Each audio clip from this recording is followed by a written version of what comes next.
Interface Video, in cooperation with Fairfield Federal, presents Fairfield Today. Brought to you by Fairfield Federal Savings and Loan, Fairfield Medical Center, Fair Hope Hospice and Palliative Care, the Frankie Smith Funeral Home, Fairfield County Adam H., Dagger Law, and the Fairfield County Board of Developmental Disabilities. Hello friends, welcome to Fairfield Today. Pleasure to be with us, and a beautiful day in downtown Lancaster. The look outside the big windows here at Fairfield Federal on Main Street. It's hardly a cloud in the sky. Beautiful day as we begin to tape today, so thanks for joining us. We're going to start off with, we're so blessed in Lancaster and Fairfield County to have so many wonderful events. Of course, you've got the big dogs, you've got the fair, you've got the Lancaster Festival, but there are so many communities around that have festivals and special events that, like the Miller Sports Week Corn Festival, things like that people come from far and wide to attend. And one of them that's really in the last few years, I think, gotten a lot of print and a lot of word association of being one of the really good ones is the Lithopolis Honeyfest. It's coming up just in a few days here up in Lithopolis, and we were pleasure to have on with us Kelly Thacker, who is the president of the Lancaster Honeyfest Association. Thank you, Madam President, for joining us today. Thanks, Paul, for having me. I appreciate it. It's a big deal, the 2024 Lithopolis Honeyfest. Yes. It's a fun time up in Lithopolis for this. I know you guys just make a fun few days out of this. Yes, we do. It's coming up on September 6th. That's a Friday. We are open from 3 to 7 on Friday, and then on Saturday, the 7th, we'll be open from 10 to 7. It's just a great community event. We have over 60 artisans this year. All of our artisans do handmade crafts and just some amazing work that you'll see. We have 16 food vendors this year, which is the highest we've ever had. Nice. We have... Are these booths and food trucks? A little bit of both, Okay. yeah. We also have, this year we have 11 beekeepers, so they will have booths where they'll sell honey and honey products. We have people that come every year just to get their local honey. People that come from even out of state also to experience that. And our beekeepers sell some of the honey products that you'll see as well.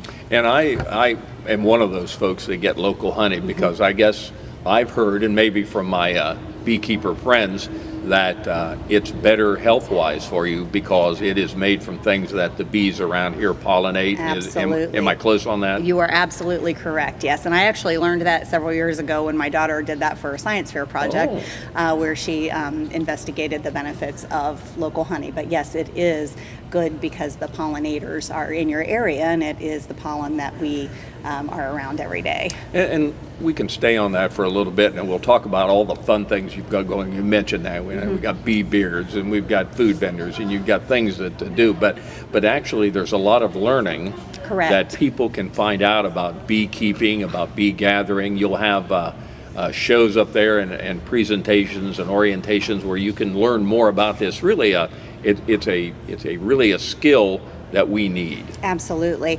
So when it was founded in 2007, there were a couple residents from Lithopolis and then some area beekeepers, Mr. Arnold Crabtree and Mr. Barry Conrad. Both of them were well-respected beekeepers in the community, and they wanted to bring awareness to the importance of honeybee and pollinators to our food source. And so many people with treating their lawns, it's fabulous because your lawn looks great, but however if you're going to do that, you need to plant some pollinating plants towards outlying areas and leave those open for the bees because it's very important for our food source. And so we also wanted to bring the awareness that honeybees are actually very docile, and people think that, they're going to get stung. That's typically a yellow jacket or a wasp or something like that will do that, because the honeybee will die after it stings you. It does not want to do that. There are things, obviously if you step on one or if there's something that's threatening, we tell people to stay away from like dark clothing because they're predators, or typically, bears and that type of thing. It's something that would eat a honeybee. But yeah, it's just to show the awareness of it. And so when you you come to the Honeyfest, not only do you have the food booths and the fun and the live music and all of the things that we offer, you also have a very good learning opportunity. So you'll have the Scioto Valley beekeepers will have an extraction room where you can see actually the honey extraction take place. We have the bee beard, which you've seen all over, but you'll be able to see how tame that is. That's 8,000 bees on someone's face. My dad has done that before, and it doesn't get stung, so it's crazy. But we also will have other booths set up. You'll be able to see an open hive demo where this year we're getting the National Honey Queen. Every year we are either sent the queen or the princess from the Honey Association. Will be flying in, and she will do demonstrations in the open hive demo. You've been doing this for what, 15, I don't know, 15, 20 years? I think it's our 17th year. 17th yeah. I mean, year. minus the COVID year, you know. And it seems to grow every year. Yeah. You get more events here. Mm-hmm. And I think about the things you were talking about there. When I was a kid, of course, back then, almost nobody had their yard treated. Mm-hmm. It was just growing in. Everybody had clover in their yard.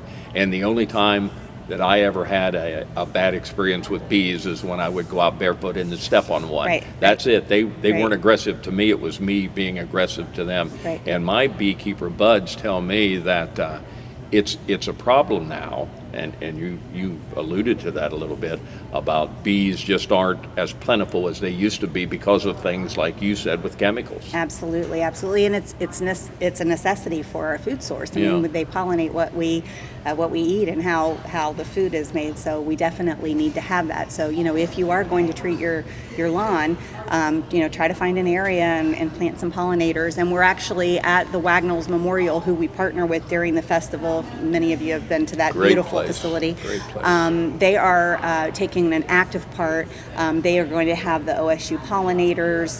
They're going to have the entomology group. They're going to have a few other educational opportunities that are going to be there. And also new this year that we're going to have down at the Wagnalls Memorial is we're going to have what we are calling the quiet hive. So if you have a sensory friendly need in your family, there will be an area that your child or adult that might want some quiet time can go to the quiet hive. They'll have the same crafts that we have at the Kids Busy Bee Hive, so they'll be able to participate in the crafts, have a couple of books. We're going to have have a little hive that they can kind of see the inside of, and some educational things. This is our first year doing that, so we're really excited about rolling that out. Trying to, Lithopolis is only so big, so if you've been there, we're not a large area, but we can't really get any bigger, but we can only get better. So we strive for that every year. That's our goal. Does everything kind of take place right down near the memorial? Everything takes place between Delaware Street and the top of the hill where Wagnalls is. It originally started on the grounds of Wagnalls, where it was just a few artist tents and a couple local food trucks, and I think there was one or two food opportunities there. And it was very small. It was just one day. It was just on Saturday. Then a few years into it, we opened it up to 2 days, and then we ended up moving it to the street, closing off the street and doing that because we needed more space. Well, then 2 years ago, we increased it and had to incorporate Wagnalls and the street. So now we are as big as we can possibly get. We don't have any more space, and because of that, we're very thoughtful about what booths we put in. We don't want to duplicate. Sure. Pleasure to have with me Kelly Thacker. Kelly is the president of the Lithopolis Honeyfest Association, who will be presenting their annual Honeyfest program coming on Friday, September 6th, and that's from 3 to 7 p.m., and then Saturday from 10 to 7, so a big Saturday there. And as you indicated, there will be you mentioned music. We're having music there. Music. Yes, and we will have what I would encourage you to like us on Facebook, because we will be posting a lot as we move up to the festival. We put a lot of our schedules, information about where to park. We have a shuttle that's provided by Lancaster Transit Authority on Saturday, and then Canal Winchester Human Services and Canal Winchester Rehabilitation Center provided on Friday. So we have free parking, free shuttle, free admission. That's the easiest way. way, but we'll have all that information on our Facebook page. You can also visit our lithopolishoneyfest.com website. And then for future, there's also ways on there to donate to our 501c3 nonprofit. Very important. And also you can become a sponsor. If you have a business or you just want to personally sponsor or send a donation, you can do that as well. So you really think this is the plan moving forward? You're kind of maxed out now.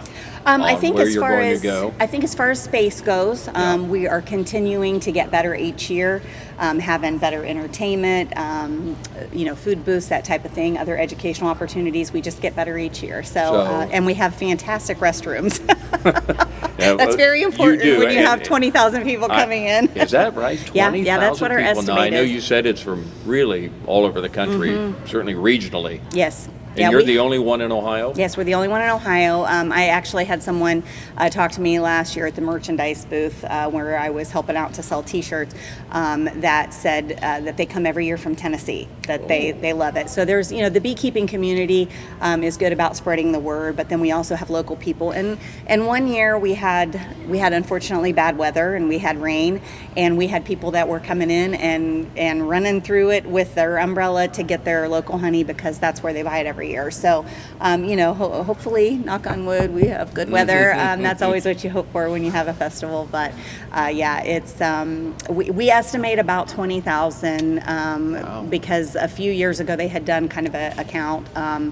And it's hard to anticipate for sure because of people coming in from, we just base it on the shuttles and what the street looks like. But the last couple of years we've had such great weather and it's just worked out really well. And when you have great weather, it's probably looks like you have wall-to-wall people up there. Lithopolis, beautiful community anyway, Yes. but then I'm sure this benefits the communities as most festivals do in ways you can't even imagine. Absolutely. And also, we're a member of the Ohio Festivals and Events Association, which is an organization that we joined about 5 or 6 years ago, I believe, and they're excellent about helping us with needs and things that we can do to make it better. We go to a convention every year to kind of learn how we can make our festival better and stand out. So it's been a fantastic partnership for us. You have a good website, lithopolishoneyfest.com, and I guess the big thing is social media with Facebook and Instagram. We're new on the IG. Okay. I'm not fantastic on it, but we have somebody taking care of it. Well, and that's all that counts is somebody in your world knows how to do that. Right. I'm not TikToking anytime soon, but somebody might. Well, it's just a wonderful event, the 2024 Lithopolis Honeyfest. Lithopolis Honeyfest event. It goes on Friday, September 6th from 3 to 7 and Saturday the 7th from 10 to 7. It's a free event, obviously, up there. Whole family, like lots of things, educational, fun things to do. Bring your dad or your husband up and get them a beard of bees. I mean, the fun never stops up there. Well, they can watch one. They're not going to get one. But that's a good idea. Live music, lots of honey things, the extractions, and that'll be fun to see. Yes, I think that'll be it's very great. Interesting. Very educational. So it's a great thing to have up there. So thanks, Kelly, for being with us. The Honeyfest Queen. Do you have a Honeyfest Queen? We just get the national one. We did a pageant a few years ago, but so there's not one local that no, you not name a local every one. year. Maybe that's something off. Yeah. When they have all the queens. We'll see. We'll see. Always trying to help. Always trying to help. Kelly Thacker with the Lithopolis Honeyfest. We'll be back in just a moment. Thanks, Paul. Fairfield Federal. When it comes to our customers and our community, we go above and beyond to help. Our people make the difference. Personal or business banking, whatever you need, we take it seriously because we know you do. Stop by today at any of our 3 locations and see why the difference is clear. Fairfield Federal Savings and Loan specializes in banking that revolves around you. Member FDIC Equal Housing Lender. The staff that have been here know what it takes. They've been on the other side. They see what it takes to make someone comfortable, to make the family comfortable, and really what kind of support they need. And so I think that's what really makes Fairhope what it is. I want a doctor who listens to me. From primary care to specialty medicine, we put your needs first by treating you like a person, not a number. Our primary care team will help you identify your healthcare needs and set goals for success, regardless of where you are in your wellness journey. We care for patients of all ages, with offices that are close to you. Whatever you're searching for, you can find it at Fairfield Medical Center. The reason why I do what I do is I love helping people, and I really love to work on understanding and striving to improve the lives of the people in our community. Being in Fairfield County is having a network of people around you. I am driven by my belief that every individual deserves an opportunity to achieve mental and emotional balance, and I'm very passionate about contributing to that process.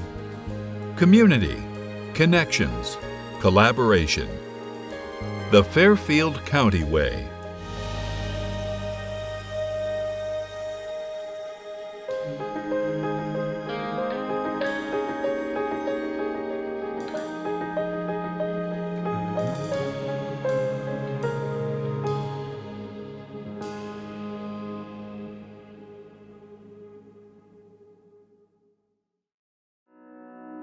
The Frankie Smith Funeral Home and Crematory in Lancaster and the Johnson Smith Funeral Home in Baltimore have a long and wonderful history of serving our community. Feel free to give us a call at 740-653-0652. Stop in and see us at either of our two locations, 405 North Columbus Street in Lancaster and 207 South Main Street in Baltimore.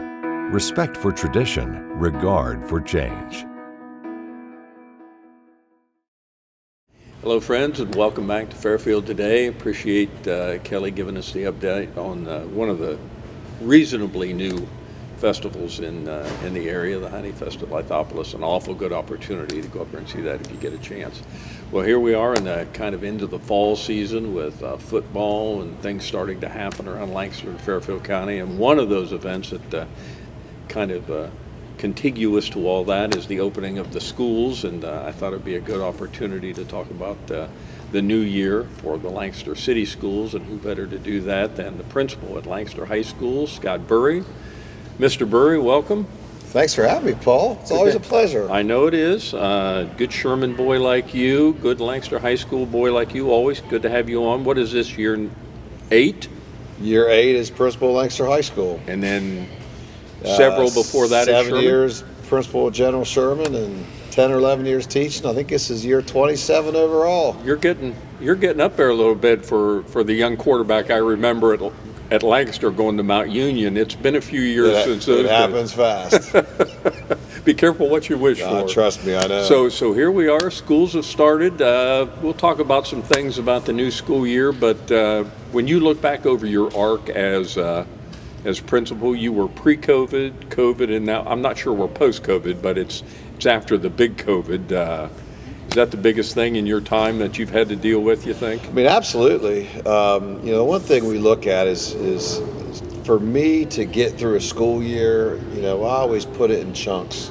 And when I talk to our staff, I said, hey, can you give me 3 good weeks, and then we get a fair break, and then can you give me 3 or 4 good weeks? We get Thanksgiving break, and then, another few weeks into Christmas. And, so when I look at my career, you kind of chunk up my career. I taught for 10 or 11, was assistant principal for a couple, principal at Sherman for 7. Now you go on year 8 at Lancaster High School, and in there was the COVID, break where, one of those years we had half the kids come to school for most of the year, for 4 days a week. And now the next big break coming for me is a new school building in 2 years.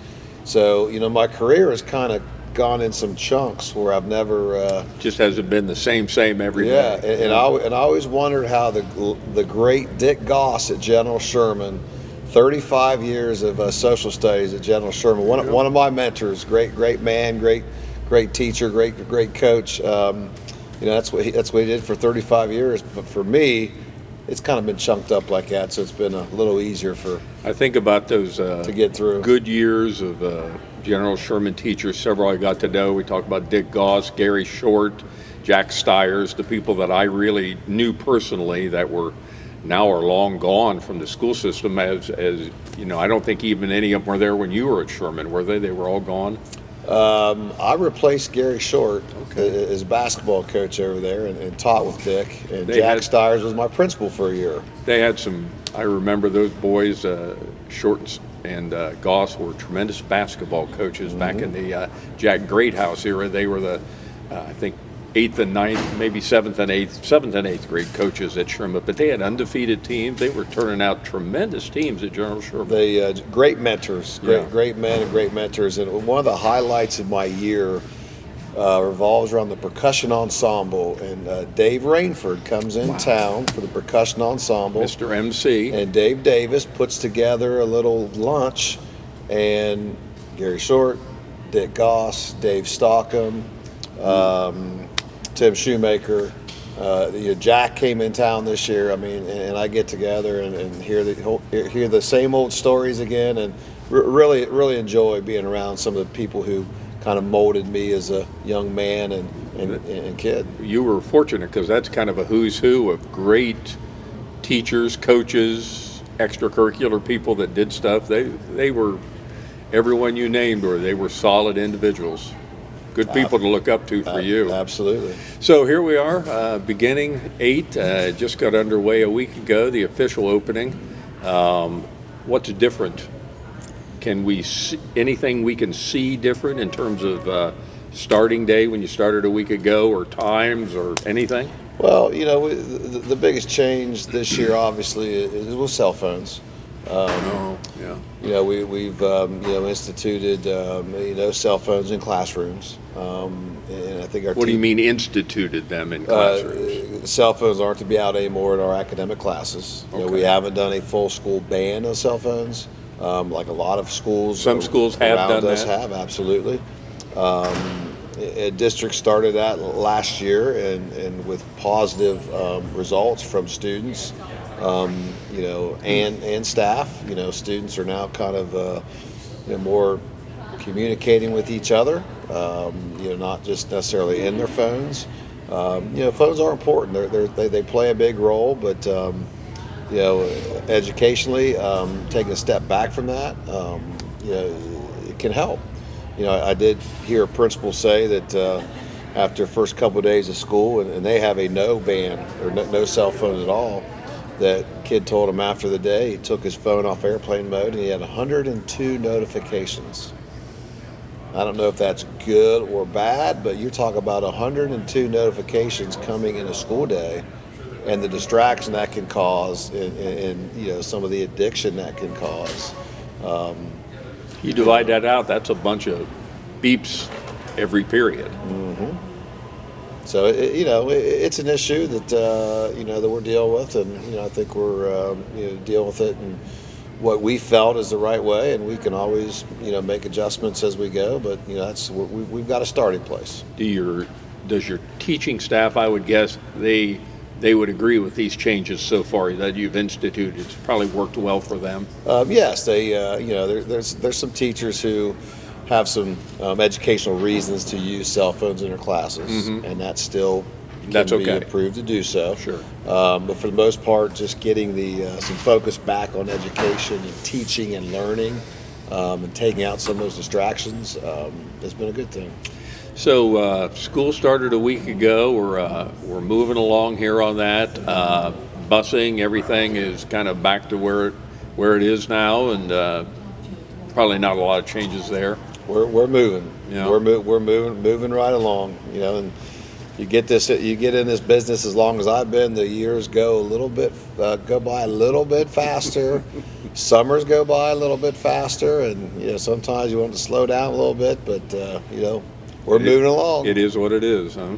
Well, I guess the big elephant in the room that I think we've talked about it several times, a couple times a year when we get to have you on, is this big monstrosity that's being built out behind your current high school that runs almost to Ohio University. It is a remarkable building. It's awesome, and we spent the last 2 months of school last spring taking all of our departments through on Wednesday afternoons after school, and just to first of all, every week we went in there, something new was up, a new wall, and to see our teachers go through and the excitement for them for air conditioning, staff bathrooms, the simple things.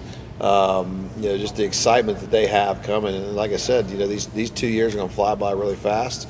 Next year, with all the end parts of construction, the year the building opens, fall of 2026. As they tear down the old building, it's going to be pretty hectic. And but for me, that's not a bad thing. And things will move and fly by pretty quickly. But it is a beautiful building, and we are so fortunate for this community for our kids to have that. And a lot of people say they're sad they missed the old building being torn down, but some of those people are the same people that are proud that they were the first to walk through the new building in the 60s. So we have a group in the mid-20s that that are going to be the first to graduate through a brand new Lancaster High School building. Be you able to say you went there the first day, or you were the first one that went there all 4 years, or the first class out there? It'd be like going and having said that, one of those people that remembers Stanberry as a high school, I got to go there a year, and then when the current Lancaster High School opened, we got to go there the first day it opened. 64 was the first class out of there. So, and I say this all the time. So the school's 60 years old now. It's really in good shape. Not in shape maybe to move into the new millennium with all the technology and, like you say, air conditioning and that, but considering it's 60 years old with stuff going on every day for 60 years, the administrators and the teachers and the young people that have gone there have taken good care of that building. When you walk into the building, when you walk up the building, in the building, it doesn't look old and outdated. But if you peel back behind the walls and you look at the wiring, the pipes, and the infrastructure, it's long overdue. Kind of some duct tape and things keep it going now. Well, I'm not sure. WD-40. If our bathroom pipes are going to be able to last for 2 years. But with that being said, I would invite anybody when they have class reunions and whatnot, if they want to come over the next throughout next summer, next school year, come back for a tour. All they got to do is get a hold of me in the main office, and we'd be happy to set that up. I think you have a next fall, a group going to come through, and we're excited about that.